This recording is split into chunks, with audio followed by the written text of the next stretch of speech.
Today we're out here tearing off a clay tile roof.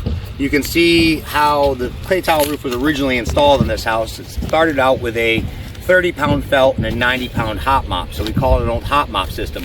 You can see where the tar has bleeded out and where the foam used to be. So that's where they take tar at 400 degrees and they mop it and they get it everywhere else. Now unfortunately, there's not too many people that do that anymore that are underneath the age of 50. And over 50, you should be off the roof, I hope. But it's an old system, it's a great system. That's probably why there's been no water intrusion. But you can see here with this clay tile, just like a concrete tile, that it's not watertight. You know, you still have water getting underneath your tiles and you're getting all this debris. And all this debris goes down there to those weep holes and blocks all the weep holes so the water can't come out. Now, with this roof system, you can see the difference of the small patties and the large patties, the perimeter to field condition.